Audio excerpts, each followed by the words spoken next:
Today, we're going to talk about 5 ways that you can boost productivity without burnout. Okay. And I say this importantly without burnout because a lot of times when people come to me and they say, I want to be more productive, I want to get more done, they're struggling to do so because they're in a state where they are lacking discipline and lacking motivation. And sometimes it's not just because of like, you don't have the will, like you're not motivated, you don't want it bad enough.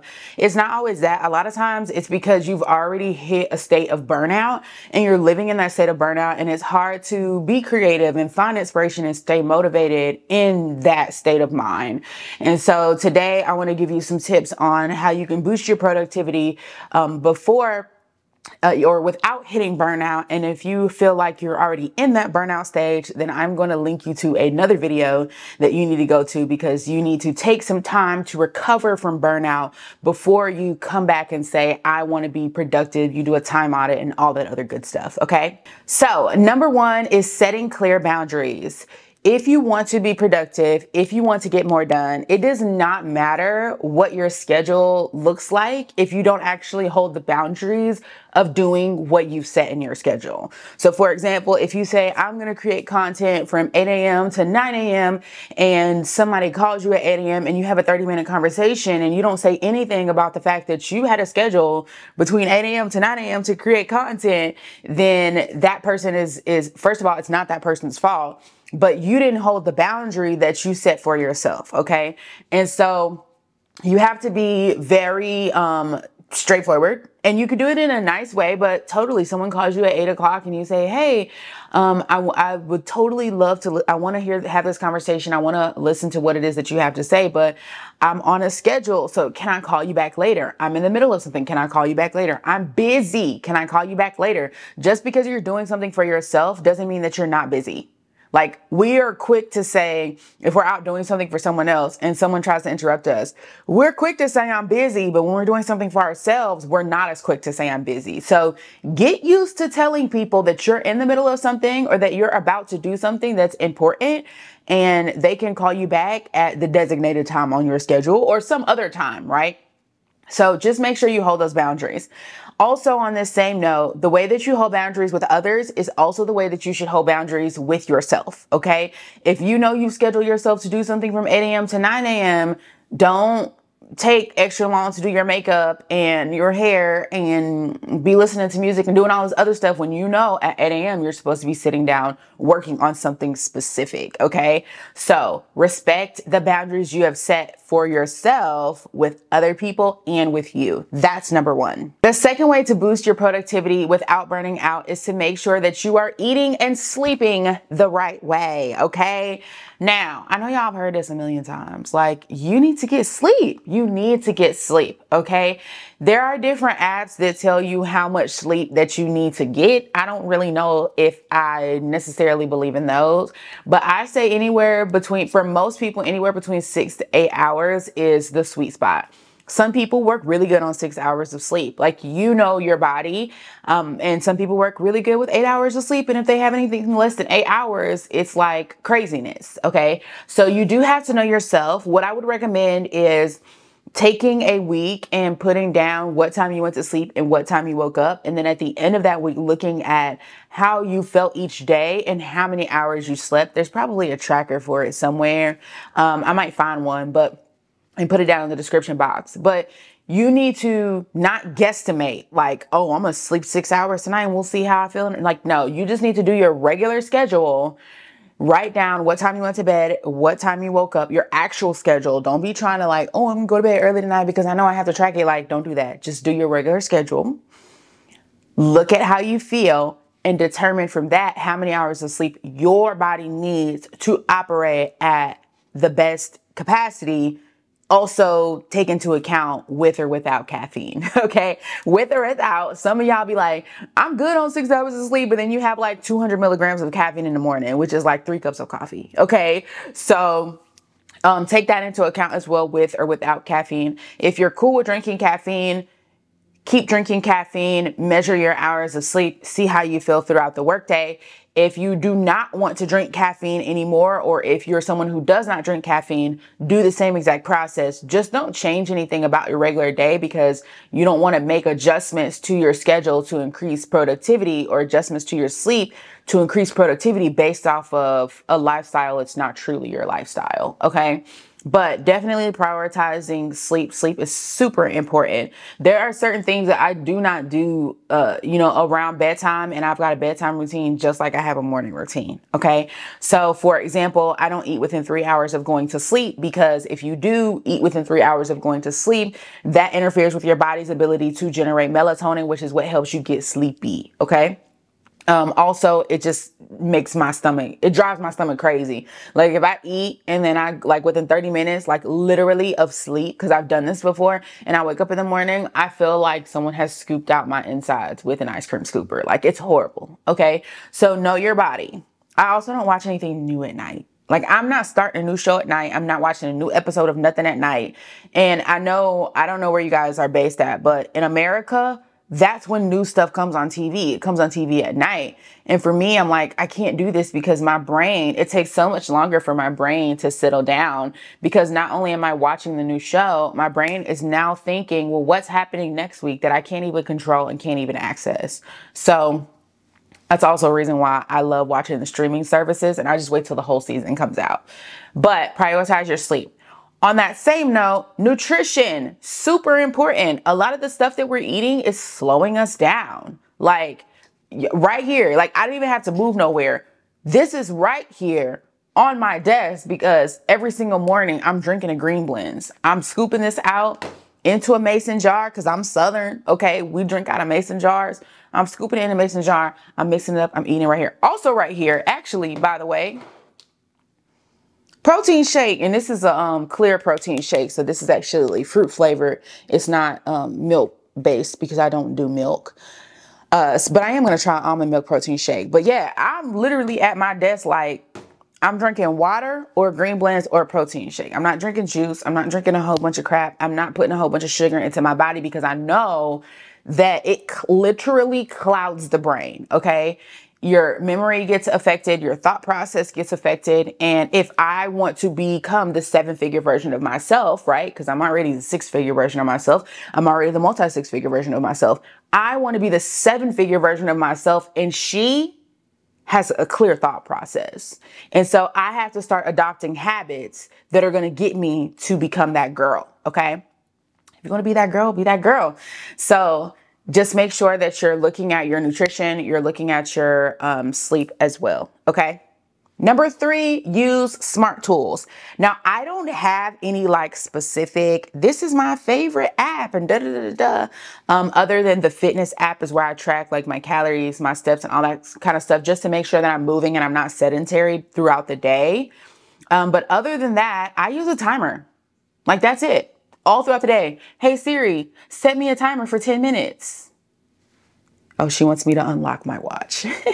But I do it with I thought my phone was going to do it. I do it with my phone. I do it with my watch. Oh, my iPad just did it. I'm like, what's happening? My iPad is back here. I've got my iPad, my phone, and my watch. Apple, they got all my money. But I use timers. If I say that I'm going to go do something and I'm like, this is going to be real quick. You know how when you tell yourself, I'm going to do this real quick. Let me go do this real quick. Let me go do that. I'm going to do this. Even in things that are in my schedule, I'm going to do this 30-minute call. That's easy to keep track of, because I can see the timer on Zoom. But any of these other little tasks, I'm going to cook lunch. I'm going to run to the store right quick. I'm going to write up this sales page. I'm going to, audit this social media page, whatever I have to do for work, right? Because you guys know I work from home. I'm a coach, so I do a lot of stuff. I set a timer. There is nothing in my day that I do intentionally that is not timed. You know what that does? It makes me hyper aware of what I am doing working towards my goals and what I'm not doing working towards my goals. And then I can look back and see, where was my time spent? I can actually show you. I haven't started tracking today yet. But look, I can actually see oh my gosh, I've got all these gaps in my schedule. What was I doing? Something that wasn't intentional. Because if it was intentional, I would have opened up my time tracker and started the timer. Okay. And so this allows me to see, okay, even though I started working at 7:30 in the morning and I didn't finish until 3:30, which is a long day for me, because I'm super productive, so I don't have to work as long. But if, even though I feel like, oh my gosh, I work from 7:30 to 2:30, I feel like I worked that long because I know when I started working because I looked at the timer, and we all do. And I know when I stopped working and I looked at the timer because we all do. What was I actually doing during the day, right? I feel like it was 8 hours, but look at all these gaps. It really wasn't 8 hours. And the timer will tell you how many hours you worked. So I know how many hours I worked. It's really good. It helps me realign my mental energy with my physical energy, because even though I feel like, right, my physical energy, I feel like I worked 8 hours. Mentally, I can look at it and say, I only did 5 hours worth of work. Let me do a few more things, a few more tasks. Even if it doesn't equal up to, even if it doesn't take me from 5 hours to 8 hours, I know that it's there. I can make it up later. Okay. So if you're going to dedicate a certain amount of time, whether that means I'm going to dedicate a certain amount of time to my business, I'm going to dedicate a certain amount of time to my kids, a certain amount of time to my personal, development, just me by myself, not my kids, not my partner, not my work, but me, like Bible study, working out, walking, yoga, whatever it is that you do, right? I don't do yoga, but whatever it is that you do, time it. Time it. At first, it's going to feel restrictive. You're going to be like, why am I timing every single thing? Like, it's not, I should give myself grace. But like, no, you're going to give yourself grace, because you're going to see how much stuff you're putting into your schedule that doesn't need to be there. And then those in between breaks that I showed you all, that's my grace period. That's my downtime where I'm thinking about the thing I just did, or thinking about the thing I'm about to do, or I'm just taking a mental break. Okay. So that's number 3. Number 4 is to make sure that you celebrate small wins. This is huge. Okay. Celebrating small wins. I know we have these big, grand, amazing goals, and we can do all things through Christ who strengthens us. But you need to have small milestones somewhere in there, and you need to have a designated celebration. Now, what I will tell you as a recovering emotional eater, do not make your celebratory item a piece of food, because I used to do that. Like, oh, I completed my work for the day, I'm going to go get some cheesecake. Oh, I did a workout, I'm going to order some wings. Like, I did that a lot. Okay. So I would recommend not that. I would also go easy on the shopping, because I used to do shopping too. It was like, oh, I did a week full of workouts. I burned 1,000 calories every single day. I'm going to go get me 3 new outfits. Okay. So you have to find something that can help you celebrate the small wins. And my things were all physical, because I'm a physical, it's weird because my love language is not gifts. Like, my love language is words of affirmation, but I'm a trophies girl. Like, I want a trophy. I want something physical that is a representation of the things that I've accomplished. And so you can find figure out whatever that is for you, but just make sure that you're rewarding yourself along the way, because that plays a really big part in intrinsic motivation. Okay. There are 2 different types of motivation. I'm not going to get deep into them in this video, but there are 2 different types of motivation. There's intrinsic motivation and there's extrinsic motivation. Extrinsic motivation is motivation that comes from outside factors. People telling you you did a good job, people giving you a pat on the back, someone calling you and congratulating you, someone getting you a gift because you accomplished something, like, I graduated, you brought me a gift, yay, like, whatever. Okay, you spent time with me to celebrate this, yay, whatever. That's extrinsic motivation. Things are happening outside of your control that are motivating you. Kids, like, my kids motivate me. They don't do it on purpose. They're just existing. But that's extrinsic motivation. Then we have intrinsic motivation. Those are things that are inside of us that are motivating us. And by the way, these can be positive or negative things, right? Because there are things that happen negatively in our environment that motivate us to do better. Okay. So motivation is not just about positivity, but intrinsic are things that come from inside of me. So like me, I feel good when I get to buy myself a new workout outfit. It makes me want to go to the gym. That is intrinsic motivation. I have control over that. It comes from within inside of me. I have an inner voice. My inner voice says, get up, girl. You need to look your dang on best if you really want to show up the way that you want to show up. That's intrinsic motivation. Okay. You can control it. It's important for you to understand what motivates you intrinsically so that you can leverage that to stay motivated at all times. Of course, there are going to be some times when you're not motivated, but you can literally motivate yourself. Like, you don't need other people to motivate you. Now, what I will say is that coaching is still very much so needed, because what happens when you work with a coach is they help you identify, me at least anyways, I can help you identify what your intrinsic and extrinsic motivation factors are so that you can keep yourself in a state where you are consistently and constantly feeling motivated, uplifted, and identifying what, not necessarily what your goals are, because you already know what your goals are. You know what you want. Like, you could say, I don't know what I want, but you know what you want. And even if you don't know what you want, you know what you don't want. You know what I'm saying? And so with a lot of my clients, what I'm doing is I'm looking at, what is it that you want? Is that what you really want versus what other people want for you, right? Are these self-imposed expectations? If they are, cool.